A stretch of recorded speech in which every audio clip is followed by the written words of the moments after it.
জগৎ ভাতি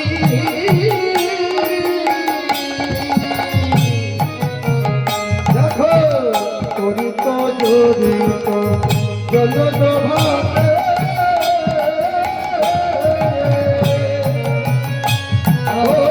করিত জড়িত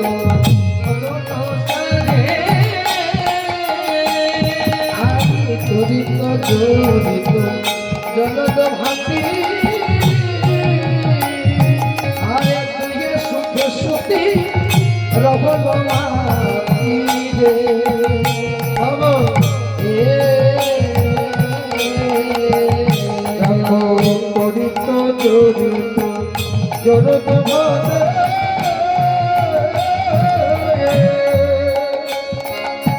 তোহে সুখে সুখ রবল মাতি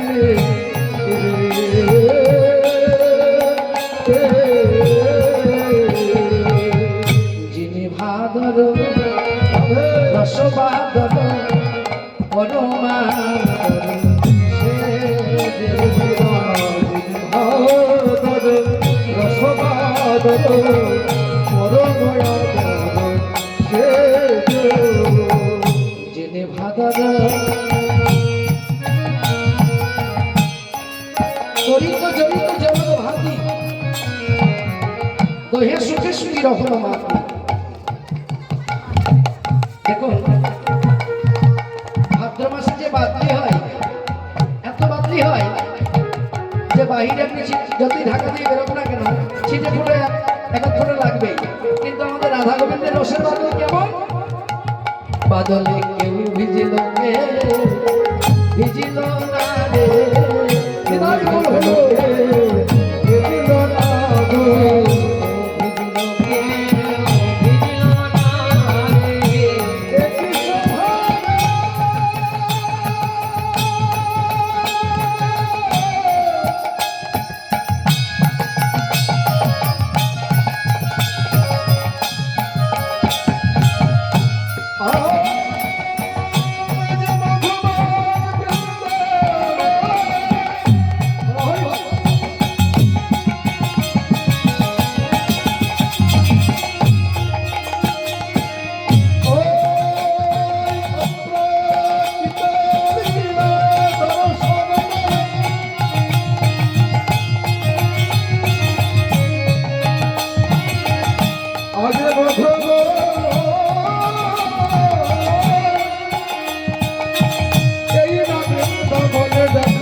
রাধা গোবিন্দে রসের বাদলে কেউ ভিজিল ভিজিল না রাধা গোবিন্দে রস বাদলে ভিজিল না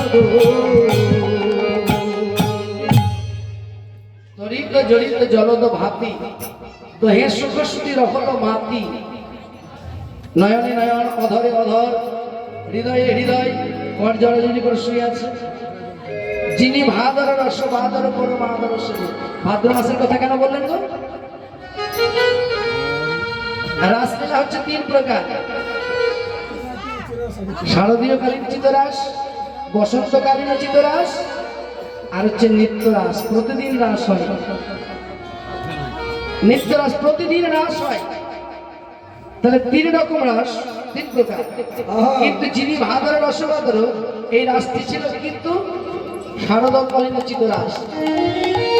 কালকে রাত্রিতে যে রাসলীলা হয়েছে সেই লীলাটি হচ্ছে শারদকালীন উচিত রাস, অর্থাৎ শরৎকালে যে পূর্ণিমা হয়েছিল সেই পূর্ণিমাতে যে রাসলীলা হয়েছিল সেই রাসলীলার ব্যাখ্যা করেছেন কার্তিক। তাই আজকে এই কথা বলেছেন পদকর্তা। এই লীলাটা হয়েছিল ভাদ্র মাসের শরৎকালে পূর্ণিমাতে। তাই বলেন যিনি ভাদর রস ভাদর পরমাদর সেজ। এতে কেউ ভিজলো কেউ ভিজলো না। কারা ভিজলো? কারা ভিজলো জানেন? যাদের আশ্রয় আছে তারাই ভিজলো, আর যাদের আশ্রয় নেই তারা ভিজিল। আমাদের প্রাকৃতিক জগতে আশ্রয় থাকলে তারা ভিজে না, তাই তো? কিন্তু প্রাকৃতিক জগতে বলছে যাদের আশ্রয় আছে তারাই ভিজেছে, যাদের আশ্রয় নাই তারা ভিজেনি। কীর্তনিয়ারা কেমন মনোট করার কথা বলে দেখুন।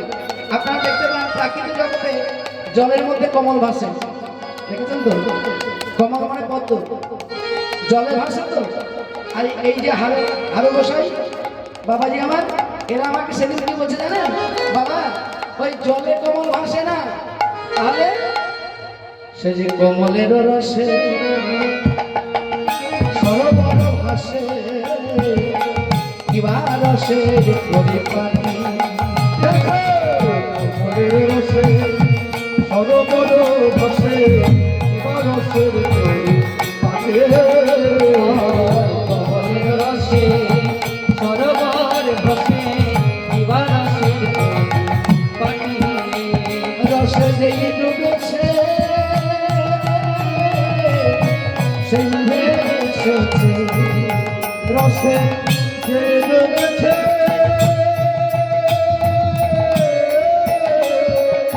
সেই ভেসেছে, বলে আনিকে হাসে না গো, রসে যেই ডুবেছে সেই ভেসেছে, হাসে না গো যেই ডুবেছে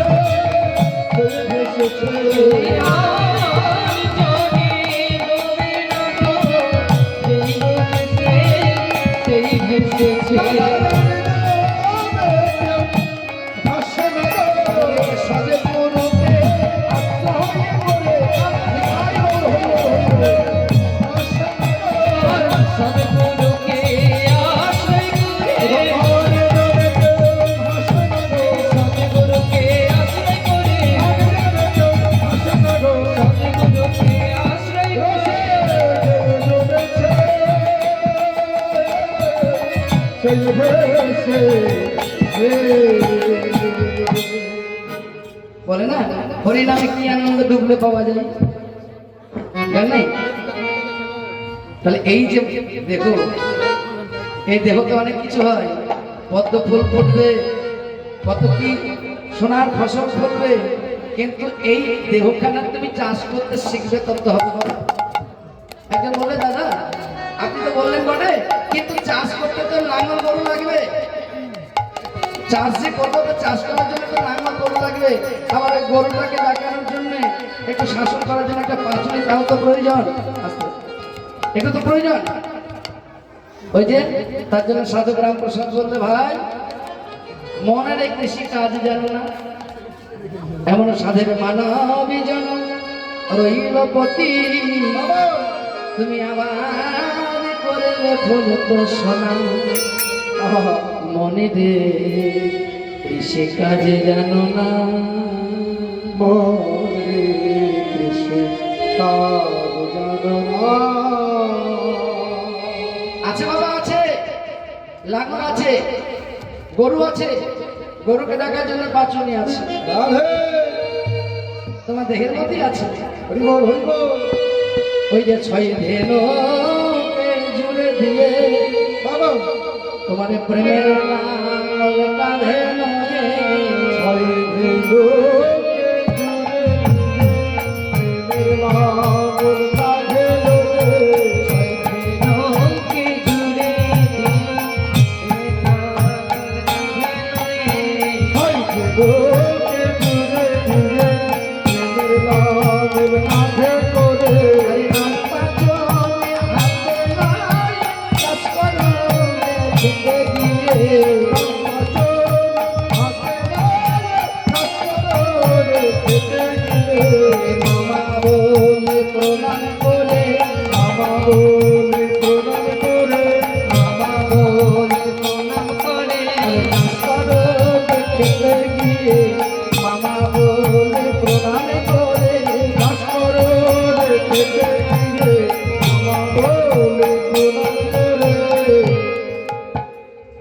ছয় ধেনুকে জুড়ে দিয়ে প্রেমের লাঙল কাঁধে নয়ে, কত সুন্দর কথা দেখো।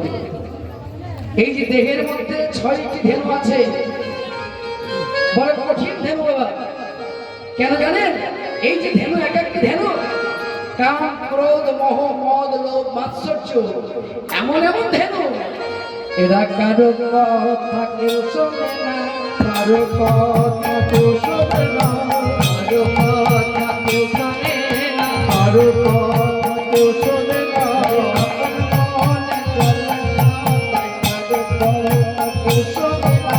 আপন মনে চলে সদাই, কারো কথা কেউ শোনে না, আপন মনে চলে সদাই, কারো কথা কেউ শোনে না। সত্যি ধেনু প্রেমের নাঙ্গল কাঁধে নিয়ে, প্রেম যদি না থাকে তোমার বাবা, চৈতন্য চরিতামৃত বললেন আত্মেন্দ্রিয় প্রীতিবাঞ্ছা কামনা ধরে, আরে কৃষ্ণেন্দ্রিয় প্রীতিবাঞ্ছা প্রেম বলি তারে। প্রেম এখানে কথা নেই বাবা, প্রেমের নাঙ্গল কাঁধে নিয়ে নাম কাছে দেখবেন। আস্তে গুরুদেব যখন দীক্ষা দেয় তখন একটা জব শিখে দেয় না, আঙুল দিয়ে আঙুল একটা জব শিখে দেয় তো, তাই না? দেয় না গুরুদেব? তাই তো, আপনাদের গুরুদেব দেয়নি? দিয়েছে তো? এই যে জব শিখে দেয় বলছে প্রেমের নাঙ্গল কাঁধে নিয়ে নাম পাঁচুনি হাতে নিয়ে। আপনি এই জবটি যত করবেন দেখবেন ওই যে ধেনু বৎসগুলো আছে কাম ক্রোধ মোহ মদ লোভ মাৎসর্য, আপনি এই যত জব করবেন দেখবেন ওই ধেনু বৎসগুলো তত দমন থাকবে, থাকবে না? যত এই নামগুলো আপনি জপ করবেন, তাহলে নাম পাঁচুনি হাতে নিয়ে চাষ করবে। খেতে গিয়ে খেতে যখন চাষ করতে নামবেন বাবা খুব সাবধান, চাষ করাটা বড় কঠিন। অধরচাঁদ গোস্বামী লিখলেন বাবা কৃষ্ণ ভজন বরে লেঠা, ওই ছাঁচের জল টুয়ে মারে সেই তো বাপের বেটা।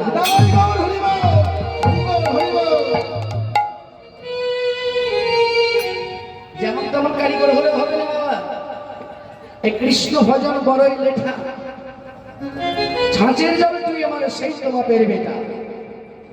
আবার দেখো কৃষ্ণ রস এমনই খণ্ড, একটু খণ্ড গিলিলে আস্বাদ নহে মিলে। আস্তে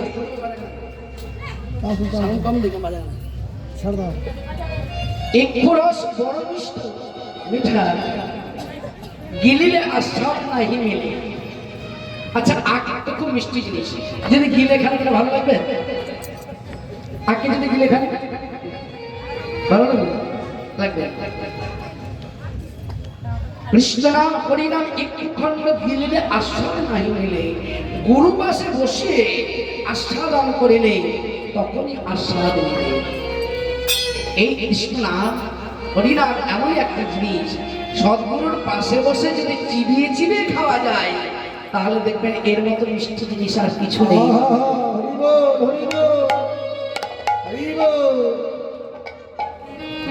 খুব কঠিন জিনিস বাবা।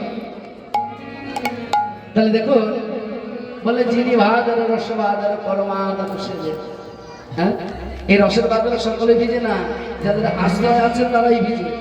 প্রাকৃতিক জগতের মধ্যে আশ্রয় থাকলে আমরা ভিজি না, কিন্তু এরা বলছে না যার আশ্রয় আছে সেই ভিজে, আর যার আশ্রয় নেই সে ভিজে না।